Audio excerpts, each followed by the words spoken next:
السلام عليكم ورحمة الله. ازيكم عاملين ايه؟ يا رب تكونوا بخير وكل سنة وانتم طيبين. ونبدأ الفيديو بتاعنا كده ان شاء الله بالصلاة على الرسول. اللهم صل وسلم وبارك عليك يا سيدي يا رسول الله.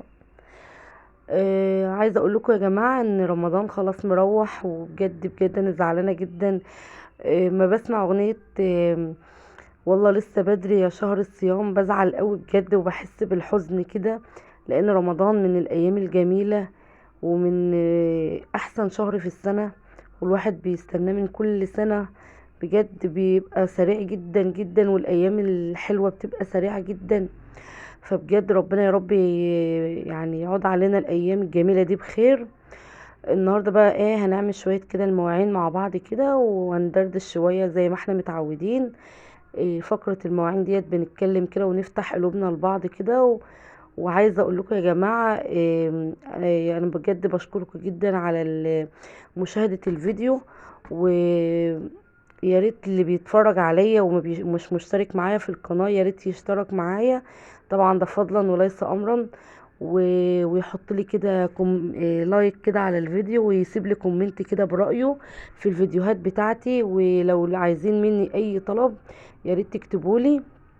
بجد بفرح جدا لما بلاقي حد كاتب لي كومنت بيشكرني او بيقول لي ان مثلا المحتوى اللي انا بقدمه حلو، او ان كنتم مبسوطين مثلا بالفيديوهات بتاعتي. بصراحة ببقى مبسوطة جدا، يعني الموضوع ده بيشجعني جدا على ان اقوم اصور كده واتشجع معاكم.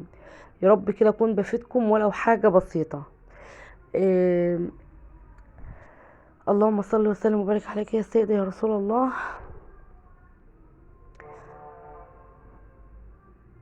الايام جرت بسرعه قوي، وفجاه لقينا نفسنا بنعمل في الكحك والبسكوت. عايزه اقول لكم ان انا اخر واحده هعمل كحك وبسكوت بصراحه.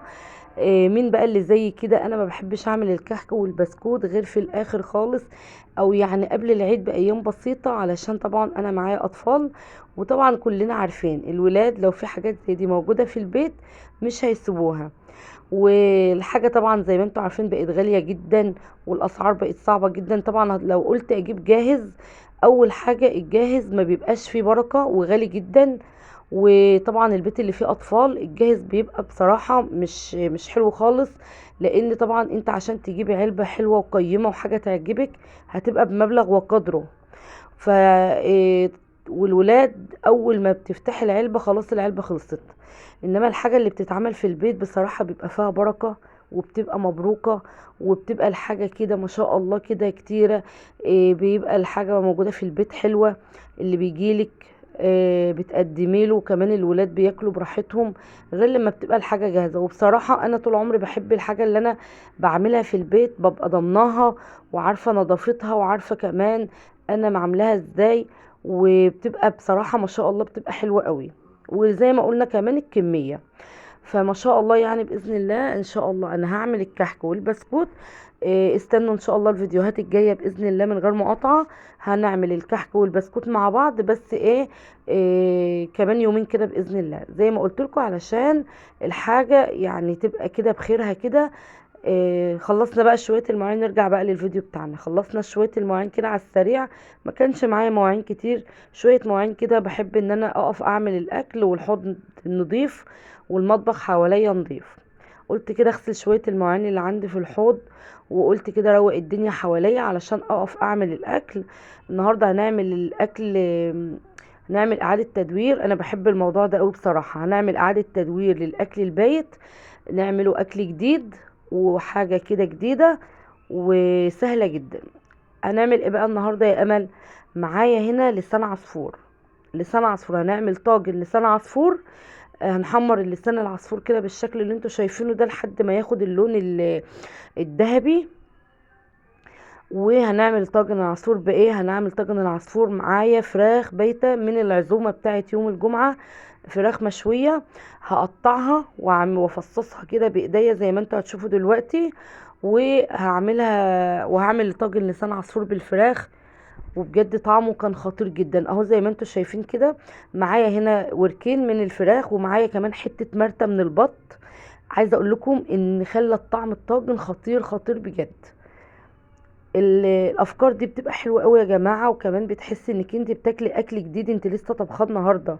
فما بتحسيش ان انت عامله يعني مثلا عامله اكل بايت، لا خالص، انت عامله اكل طازه. بتاكليه حاجه كده جميله ما شاء الله، بتحولي الاكل البايت لاكل صابح وطازه. زي ما انتوا شايفين كده، مسكت الوركين بتوعي كده فصصتهم، وقلبت حته المرتة لان مش هحط بصل في الطاجن.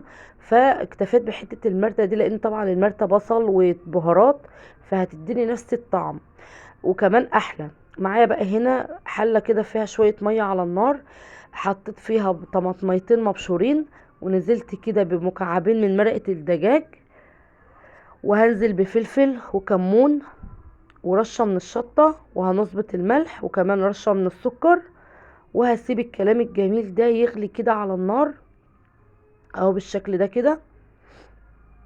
حطيت مكعبين من مرقة الدجاج، وحطيت كمون وفلفل اسود وشطة، وهديها كمان رشة من السكر، وهسيبها تغلي على النار. انا عايزاها تغلي غلوتين كده على النار.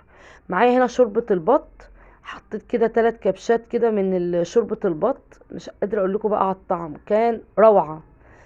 آم، هسيب بقى الشوربة بتاعتي دي او الصلصة بتاعتي دي، ما هي مش صلصة، هي زي شوربة.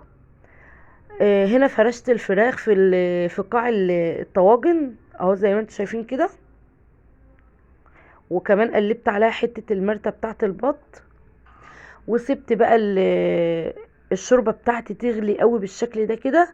انا عايزاها تغلي غلوتين كده على النار، وبعد كده هنزل على طول عليها لسان العصفور زي ما انتم شايفين كده.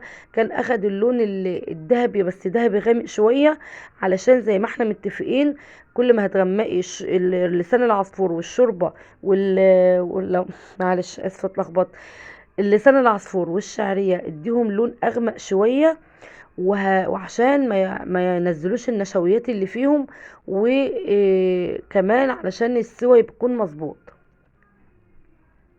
زي ما انتم شايفين كده هنزل بلسان العصفور كده على الطواجن، وهحط الشوربة عشان طبعا لسان العصفور مش مستوي، لسه يستوي في الفرن. هامله الطواجن بتاعتي بالشكل ده كده. عايزه اقول لكم ان الطاجنين دول كانوا كبار، يعني الطواجن دي ما هيش صغيره، يعني الطاجن ياكل 2 3 كمان.